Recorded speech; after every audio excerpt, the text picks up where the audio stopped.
Is it illegal to wild camp in your motorhome, camper van, or caravan?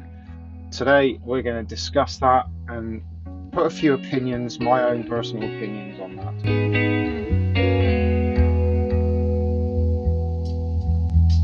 Welcome back to the channel, everyone. My name is Jeff. This is Motorhome Life. Thank you for being here.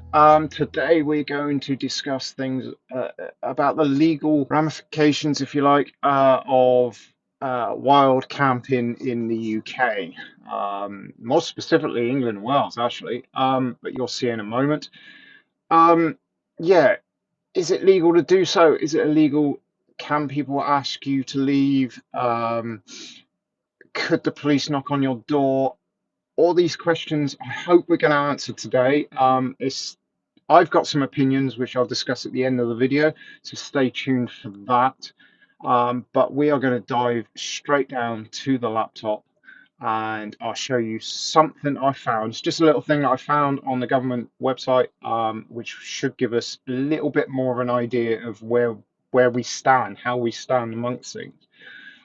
Thank you very much for supporting me as well. So if you don't mind, hit that subscribe button, please. Notification bell, all of that stuff. You can follow me on Instagram as well, so you can get up to date videos, pictures, etc. of our trips out, etc. I've got a few how to do videos coming up soon, a couple of things on the engine and such like that I want to be doing, so I'm going to be videoing them so you'll know how to do it in the future. So we'll go from there. But anyhow, without further ado, let's drop down to the laptop and I'll show you what I found, and then at the end of the video, I'll give you my thoughts and my opinions about what I found. Right, so we're down on the laptop, and this is what I found on the government.uk website. This is an unauthorised encampment police crime sentencing courts act 2022. Now, I had seen some older versions of this, and I did a little bit of digging, a little bit of searching. It took a little bit of time, not a lot, if I'm honest. Yeah, it seems like they've updated things for whatever reason. So, is it legal or illegal to wild camp in your motor vehicle as of 2024? As I am aware, it has never been legal to do so. I can't find anything to confirm or deny that, but as far as I am aware, it has never been legal to do it. And you'll see in a moment or two why, and the sort of, are you committing a criminal act if that is what you are doing? So anyhow, we'll scroll on down and I'll try and highlight some of this as we go down through, and obviously I will read and we shall go from there. So um the Act creates, I'm just reading this little bit here. The Act creates a new criminal offence of residing with a vehicle on land without permission. Okay, so excuse me, without permission. So on that sentence, I would say as long as you have permission, you are going to be fine. If you're on someone's land, you have spoken to them and they are happy for you to reside on that land for whatever period of time, you are going to be fine. Okay. The new offence will be committed when someone causes significant damage, disruption, or distress in the conditions described, but has been framed in such a way to ensure that the rights of those wishing to enjoy the countryside are not impacted. So basically, from what I can understand from this, they are saying that you are only actually committing offence if you are causing any damage, disruption, or distress in that area. So even if you are on, I'm not going to say private property, but if you are on some form of land that doesn't state anything about no camping, no overnight stays, no etc., as long as you are not causing any problems, you are not committing a criminal offence, shall we say. But it then does say, in addition, we have strengthened existing powers under the Criminal Justice and Public Order Act 1994. What does that mean then? What does that mean for us wild camping? Well, let's continue reading.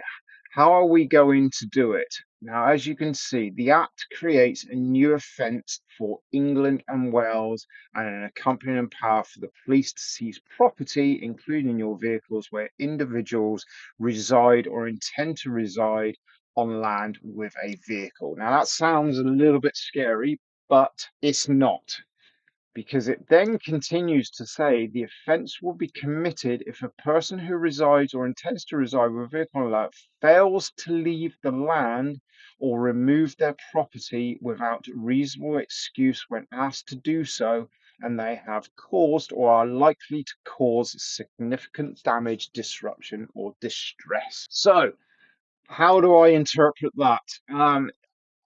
If you are on some land and you are planning to stay there for the night, for the evening, for the day, for a couple of days, whatever it may be, and the owner of that land, whether it be the house owner, the police, forestry, national trust people, etc., wherever it may be you're residing, if they have come up to you and they have asked you to leave and you have not caused any significant damage, disruption, or distress, and you just go, okay, yep, no problem, I didn't realize I couldn't stay here, and you just leave, you have not caused or you have not committed a criminal act. So the prosecution and removal or seizure of your property or your vehicle cannot happen according to these rules. This is my interpretation. Please interpret it the way you wish. But I read that as long as you are being respectful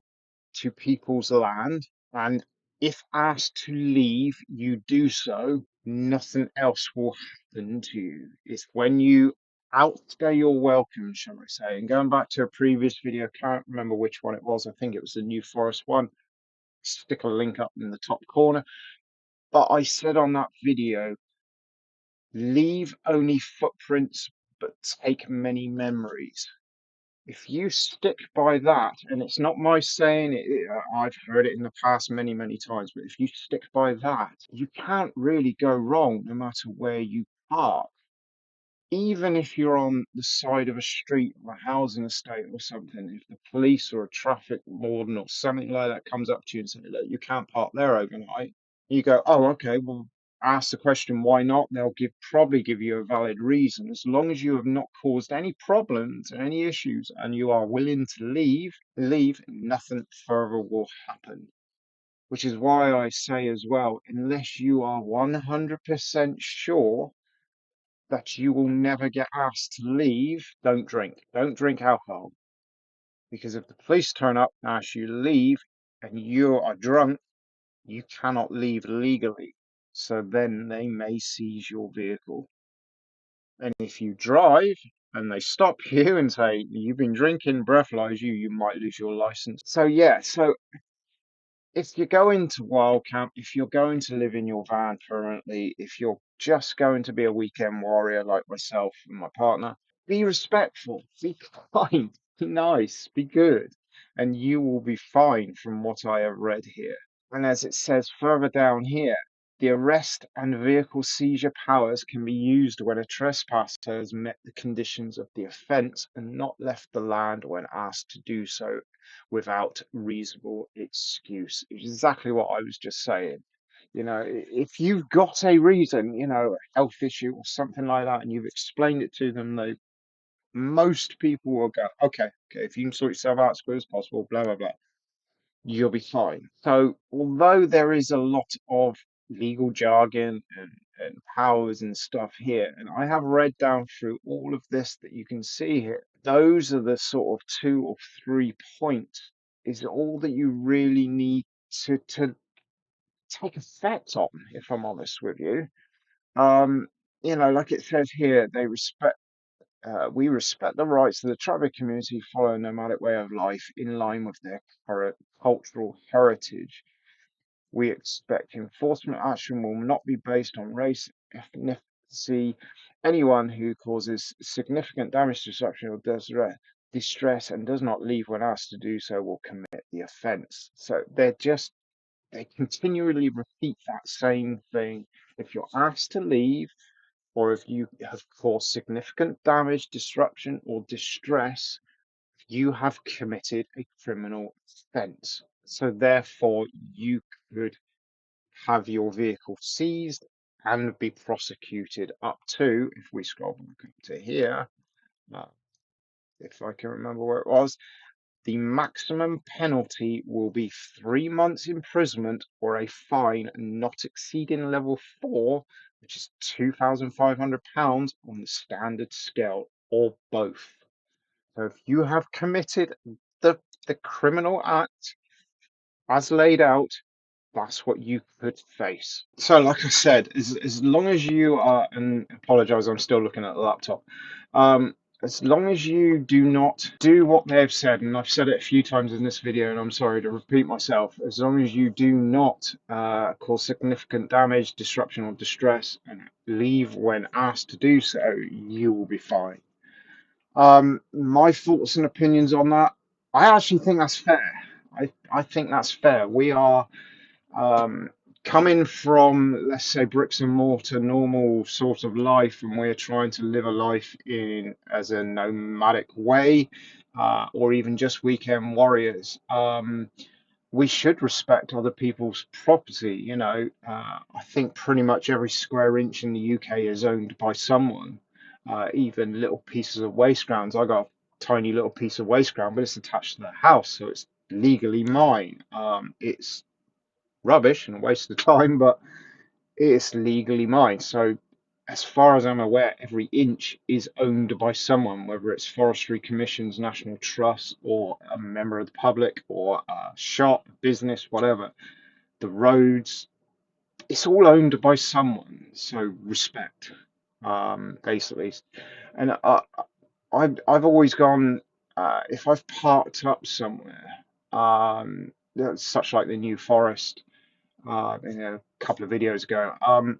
If I see some litter, some rubbish, I will pick it up. I will make it cleaner, if that's possible, than when I arrived. I'm not going to leave any issues to give this community, our community, motorhome life community, a bad rep. That's not something I want to do, and I urge everyone to be the same when you're out there. If you meet people within the community, we're all lovely, lovely people. The majority of us is that small, one bad egg that destroys that reputation for us. Please, I urge you, don't be that one bad egg. And I know we drive around, especially here in Somerset, we drive around areas like Glastonbury and places like that, and we do see some of the bad travelling community that just create and cause such a mess where they stay for weeks and weeks and weeks and months on end. That is obviously different cases for the authorities to sort out, but I'm just urging you, please, if you're going to do that, even if you're going to do that, just tidy up after yourself, make the place look a little bit better, because at the end of the day, we are outnumbered by people that live in houses. I still live in a house, so we're kind of outnumbered by them, and the law is going to protect them more than they're going to protect us. My thoughts on the whole thing as well.